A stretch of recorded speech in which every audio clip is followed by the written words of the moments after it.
você é aquela pessoa que tem muita vontade de estudar, tem muita ambição, tem muita vontade de fazer várias coisas no seu dia, e aí programa bastante, mas quando chega ao final do dia, você passou o dia inteiro mexendo no celular, deitado e procrastinando. Se você é essa pessoa, eventualmente esse vídeo é pra você. Olá, meu nome é Eduarda Carvalho, sou mentora para Enem Vestibulares há mais de 4 anos e eu sou acadêmica do 8º período de Medicina da Universidade Federal do Piauí. Seja muito bem-vindo ao meu canal. Aqui eu te ensino a conquistar a vida dos seus sonhos através de muita produtividade, muito estudo e principalmente muita obsessão. Eu resolvi trazer esse vídeo principalmente porque eu trouxe um vídeo na terça-feira passada contando pra vocês como é que eu estudava, como é que eu estudo na faculdade de Medicina. Mas eu percebo, e isso eu já falei pra vocês várias vezes, que o problema não é você achar o seu método de estudo. Porque método de estudo, mesmo que você esteja com o pior método do mundo, você estudando, você vai chegar a algum lugar. A grande questão é que todo mundo perde tempo demais procurando o melhor método do mundo e acaba que vocês não se preocupam com o mais importante, que é simplesmente sentar sua bundinha na cadeira e começar a fazer.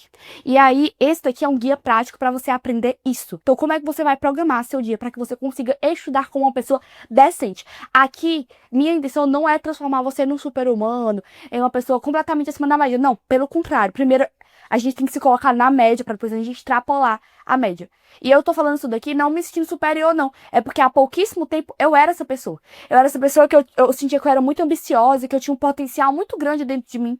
Mas simplesmente é como se eu não conseguisse destravar ele. É como se ele estivesse preso em mim, porque eu não conseguia fazer o que eu me propunha fazer. E isso se torna um ciclo. Porque conforme você programa pra alguma coisa você não faz, você começa a se decepcionar consigo mesmo, você começa a não botar fé em você mesmo. E aí, a cada tempo que passa, a sua ambição vai diminuindo e a sua autopercepção de achar que você vai conseguir fazer algo também diminui. E isso é a coisa mais perigosa que pode acontecer com alguém. Então, fica aqui nesse vídeo. O seu grande erro ao se programar é achar que programação é gestão de tempo. Só que, na verdade, programação é gestão de energia. Sabe por quê? Vamos supor que você é um ser humano normal, você dorme 8 horas por noite, então você tem 16 horas livres, certo? Então, se você for fazer seu planejamento de estudo, se você passa o dia em casa, por exemplo, você vai planejar para você estudar 13 horas por dia, correto? Porque tava 3 horas de você fazer suas atividades básicas, talvez a gente coloque ali 11 horas de estudo se você for pra academia. E aí todas as outras horas é o que você vai usar para viver, certo? E por que você não estuda 11 horas por dia, hein? Bonitão, lindo, querido. A grande questão é que a gente acha que ter tempo é igual a conseguir usar aquele tempo. Então, muitas vezes, quando eu vejo alguém planejando um dia, tipo assim, eu vou ter um dia muito ocupado hoje, mas às 18 horas eu chego em casa, eu só durmo lá por volta das 22 horas, então eu consigo ali ter no mínimo umas 2 horas de estudo no pior dos cenários. Só que, na verdade, não é isso, porque você não tá contando com todo o acúmulo, com todo o gasto, na verdade, de energia que você vai ter ao longo do dia. E é isso que eu percebia muito. Por exemplo, quando eu tava bem no começo da faculdade, os primeiros períodos da UFP são muito pesados. Então, eu lembro que no segundo período eu tinha aula de 8 horas da manhã até 5 horas da tarde, quase todos os dias. E nisso, entre as aulas, eu ainda ia pra academia e, porventura, eu ainda trabalhava durante a noite. Então, quando eu chegava em casa, eu chegava ali 19 horas. Eu não era uma pessoa acostumada a dormir cedo, então eu pensava, eu tenho das 8 até, sei lá, meia-noite pra estudar. Só que eu nunca conseguia estudar, porque eu tava exausta. E aí eu comecei a perceber isso. Por exemplo, as pessoas, elas programam o tempo delas, mas elas não pensam que o uso daquele tempo vai depender de tudo que veio antes dele. Então você pode muito bem programar para você estudar nas 2 primeiras horas do seu dia, mas esse estudo só vai ocorrer de fato se você dormir bem nas horas anteriores. Você pode muito bem se programar para que você estude durante a noite, se você ainda tiver energia à noite. Então por isso que é muito importante você desenvolver essa autoconsciência de identificar qual o horário que você rende mais. Porque não é que você vai só estudar nesse horário, mas é o horário que você vai priorizar estudar. E é principalmente o horário que você vai priorizar estudar as matérias mais difíceis. Então, sempre que eu tô fazendo aquela anamnese inicial com os meus alunos, eu pergunto qual horário que você se sente mais produtivo. Você é uma pessoa mais matutina? Você é uma pessoa mais vespertina? Porque se é um aluno que gosta de acordar cedo e tá acostumado a acordar cedo, é óbvio que eu vou botar as matérias mais difíceis para ele estudar nos primeiros horários da manhã. Concorda comigo? No entanto, se você é uma pessoa que você acorda sentindo que tem um caminhão passando por cima de você, é óbvio que você não vai ser aquela pessoa que vai tomar um café e já vai começar a estudar. Você vai ter que começar por uma matéria mais tranquila e depois, em determinado horário, quando você estiver desperto, é que você vai colocar uma matéria mais difícil. Da mesma forma é isso. Então, um hack simples de organização que eu percebi é que eu sempre colocava tarefas mais automáticas nos horários que eu sou menos produtiva.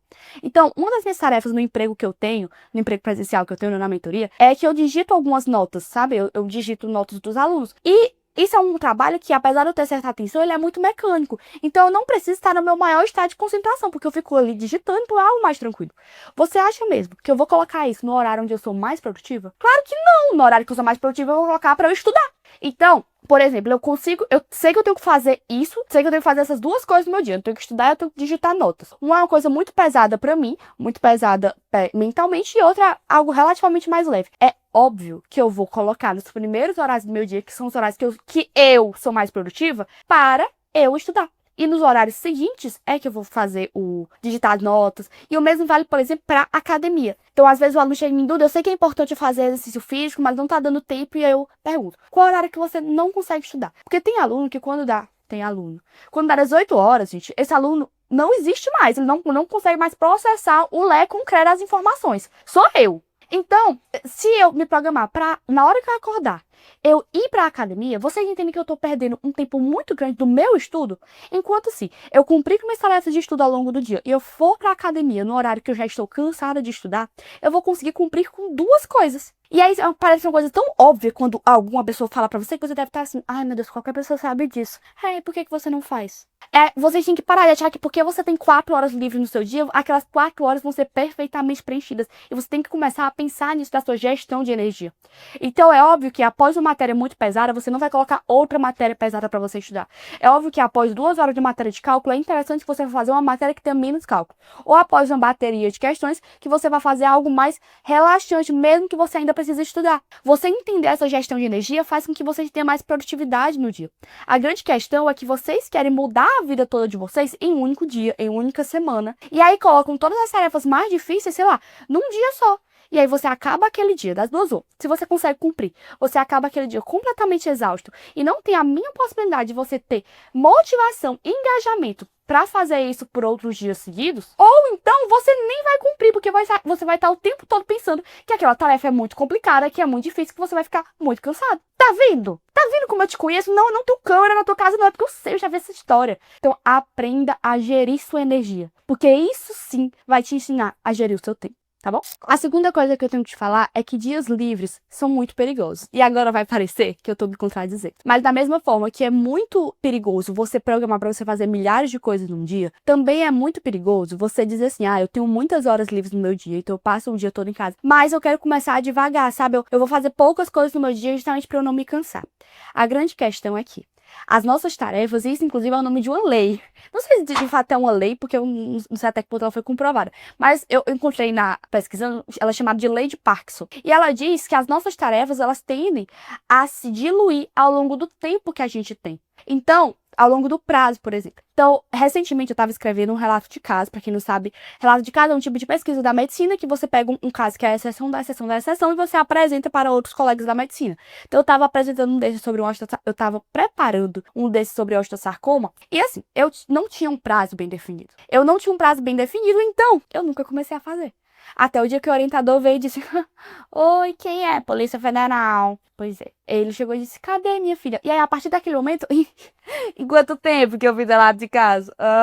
No mesmo dia. Então, percebam que as tarefas, elas se diluem ao longo de todo o prazo que você der para elas. Então, se você se programar para ver, por exemplo, todo um conteúdo durante uma semana, você vai deixar para ver nos últimos dias da semana. Principalmente se você perceber que aquele conteúdo consegue ser visto em um tempo menor. Porque aí você vai dizer, então se eu começar na véspera, é bom que fica mais fresco, eu vejo mais perto e dá tudo certo. Por isso que é tão perigoso ter dias muito livres, ter dias com uma única tarefa.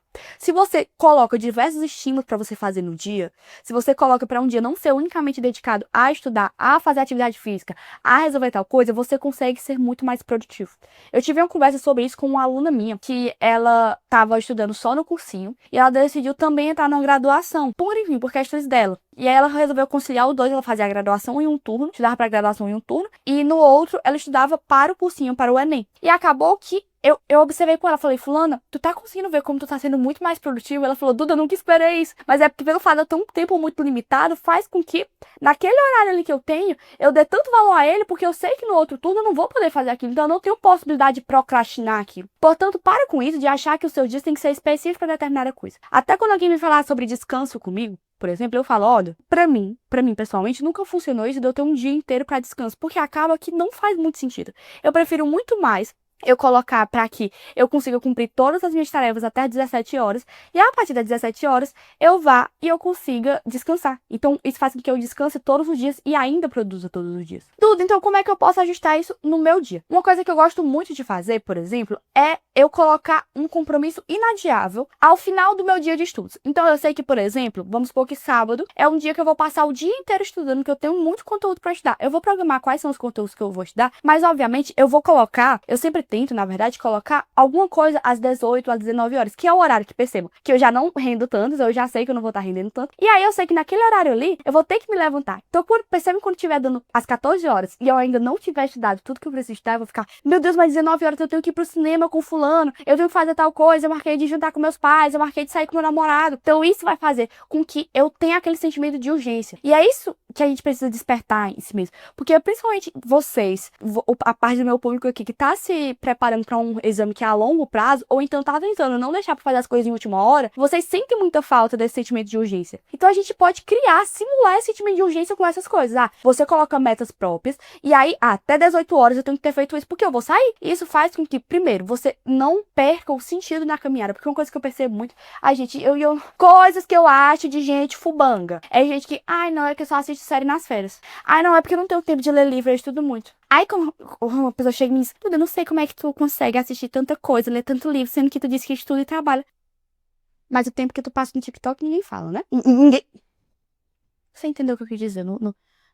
Eu sou uma dama, não vou me exaltar. E isso que eu falei aqui nos leva a outro ponto, chamado o poder do compromisso externo. Então, se você não se acha disciplinado ou compromissado o suficiente, é porque você nunca se leva tão a sério quanto você leva os outros. E é isso, gente. Óbvio que se você combinar só com você mesmo que você vai fazer 50 questões, as chances de você fazer são muito menores do que se você chegar e dizer, nossa, eu tenho 50 questões pra fazer. Porque amanhã, se der amanhã, você não tiver feito essas 50 questões, no máximo você vai ficar ali com uma culpinha, mas sua vida vai seguir. Só que se você não tiver feito as 50 questões e alguma pessoa chegar, hoje tu não disse que ia estudar ontem, tu não disse que ia fazer, tu vai ficar. Mesmo que você invente uma desculpa, mesmo que aquela pessoa acredite na sua desculpa, você vai ficar se sentindo culpado. E aí tá a grande questão. E você pode explorar essa culpa de várias formas. Você pode, por exemplo, quando você quiser fazer algo mais, quando você quiser se propor a fazer algo, coloca no Instagram, ou então fala no seu grupo de amigos. Uma coisa que eu gosto muito de fazer, eu tenho uma amiga que ela tem um ritmo de estudo muito parecido com o meu. Então, toda vez que a gente tá ali estudando pra uma prova, eu falo, olha, a Isabela, eu falo, olha, Isa, hoje eu vou estudar isso, isso, isso. Porque amanhã, quando a gente for conversar, eu vou ter que dizer pra ela, não consegui estudar por isso, por isso. E a questão não é o julgamento do outro, é como eu vou me sentir tendo que contar a verdade pra outra pessoa. Então, você se expor, você colocar o que você deve fazer para outras pessoas, funciona muito. Eu lembro que na época que eu tava estudando para o vestibular, eu fazia muito isso de chegar, primeiro, eu entregava meu celular pra minha mãe, e eu dizia, mãe, eu vou passar aqui 4 horas estudando. Então, gente, se eu saísse do meu quarto antes de dar as 4 horas de estudo,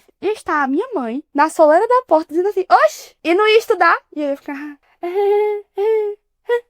Então, firmar esse compromisso que pode ser público na medida que fizer sentido pra você. Pode ser criar um estúdio grande, pode ser falar com outras pessoas, pode ser... A coisa que eu mais acho legal é você ter esse grupo de estudos, ter pessoas pra se motivarem pra você se expor. E aí isso pode ser na proporção que fizer sentido pra você. Mas é importante você firmar esse compromisso com outras pessoas até que você crie o hábito desse compromisso ser algo com você mesmo. Mas não é algo que vai vir do dia pra noite. Então é uma estratégia que eu gosto muito e funciona bastante comigo. Esse quarto ponto eu peguei de um artigo que eu não sabia. Então eu tava pesquisando pra fazer esse vídeo e eu achei muito legal. E é algo chamado o hack da dopamina, que eu resolvi chamar assim. Que é simplesmente que vocês sabem que a dopamina, ela não é só a molécula do prazer. Ela também está muito relacionada à motivação. Então, ela é ativada conforme você se sente motivada a algo. Por exemplo, quando você assiste aquele filme, o meu filme de motivação é Legalmente Loira. Toda vez que eu quero estudar, eu assisto Legalmente Loira, imediatamente eu fico com vontade de estudar. E aí, quando você assiste aquele filme que te dá uma motivação, você vê aquela jornada do herói, aquela coisa, você fica com vontade porque o seu nível de dopamina se eleva muito. É a mesma coisa que acontece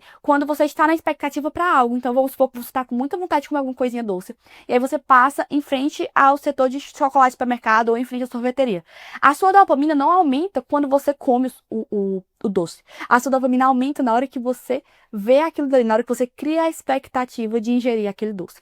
Então, aqui o hack da dopamina funciona da seguinte forma. Você vai se colocar para fazer algo que você odeia durante 1 minuto. Porque uma vez que você começa, você vai começar a liberar dopamina para se motivar a terminar aquilo. E aí isso vai te dar a motivação, vai te dar a molécula da motivação necessária para você dar continuidade aos seus estudos. Então, até no artigo que eu li, ele deixa algumas ideias, como você fazer 100 flexões, ou sei lá, quantas flexões fizer sentido pra você, arrumar a sua cama, tomar um banho muito gelado, ou seja, fazer coisas muito desconfortáveis. E não precisa ser por muito tempo, pode ser só por 1 minuto. Então faz por 1 minuto, faz prancha por 1 minuto, sabe? Faz aquele abdominal prancha, faz aquilo dali por 1 minuto. Que quem consegue fazer aquilo, pronto, você já. Após isso, você vai estar com a sua motivação muito elevada. E aí você vai ser um hackzinho pra você conseguir começar a fazer o que você precisa fazer. Massa, né? Eu adoro isso daqui. Por fim, isso que eu vou falar se relaciona muito também com o vídeo que eu falei sobre como funcionam os meus estudos. Que eu falei que a chave de verdade virou pra mim quando eu entendi que, na medida do possível, o estudo tinha que ser algo prazeroso pra mim. Então, o que eu tinha mais dificuldade é que o estudo para medicina ele não é muito prático, principalmente no começo. Ele é muito decoreba, é muito passivo, é muita leitura, é muita assistir aula. E eu não sentia prazer algum fazendo isso. E eu não sentia que eu tinha liberdade para eu mesma colocar, criar uma dinâmica de estudos que eu gostasse. E hoje em dia eu já percebo com a maturidade que eu tenho essa liberdade. Então não faço como eu, não espero isso acontecer. Você provavelmente vai sentir muito mais prazer tendo um estudo ativo, no qual você faz questões, no qual você responde flashcards, do que se você ficar só assistindo aula de braço cruzado ou então anotando. Porque é muito chato e realmente as chances de você querer desistir são muito maiores. Portanto, crie atividades básicas no seu estudo, sabe? Atividades para você cumprir. Eu, por exemplo, quando eu tô estudando para uma prova, eu sempre gosto de mandar pro ChatGPT. Inclusive, eu tenho um vídeo muito bom te ensinando a usar o ChatGPT, mas isso eu não falei no vídeo. Que, por exemplo, eu coloco lá todos os assuntos da prova e digo, chat, esses são os assuntos. Eu divido ele em 3 etapas, então eu vou ter que ter o meu primeiro contato com o assunto, que é a teoria, vou ter que fazer um active recall e depois vou ter que fazer questões. Por favor, transforme isso numa tabela e toda vez que eu for cumprindo, você vai atualizando a minha porcentagem. Aí toda vez que eu falo, agora eu já estudei tal assunto, então o chat vai dizer, você já estudou 15% do assunto. Isso, primeiro, faz com que eu me sinta num jogo, num game, porque vai parecendo que eu tô avançando a cada passo. Inclusive, se você pedir pro chat, ele vai gamificando, ele vai te dando recompensas, então isso é bem legal. Mas, principalmente, eu colocar esses momentos de atividades, esses momentos no qual eu não vou ficar só assistindo ela, não vou ficar só tentando decorar uma coisa, então eu faço questões, eu faço flashcards, isso me dá muito mais engajamento na hora do estudo, porque faz com que eu fique com mais vontade de aprender. Até um vídeo que eu assisti recentemente falando sobre isso, que não existe nada melhor do que o Revenge Study, que é o estudo de vingança. Quando você se depara com um conteúdo que ele te desafia muito, por mais que no início você se sinta muito burra, com o tempo você vai sentir que é questão de orgulho aprender aquele conteúdo ali.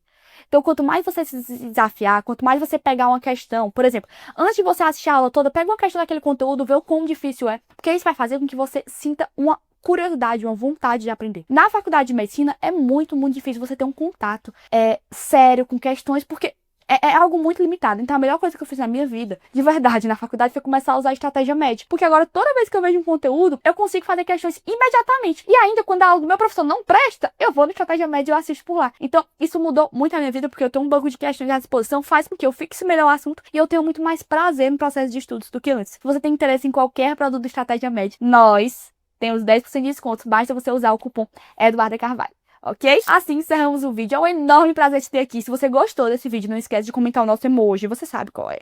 É a carinha sorrindo com um chapéuzinho. Manda esse vídeo pros seus amigos. Principalmente se você estiver assistindo esse vídeo com menos de uma semana de que ele foi postado. Porque se você, que já conhece o canal, mandar pros amigos, compartilhar, curtir, comentar, o YouTube entende que é um conteúdo de valor e vai entregar para mais pessoas. E vai ajudar meu canalzinho a crescer. Muito obrigada. Um beijão. Tchau, tchau.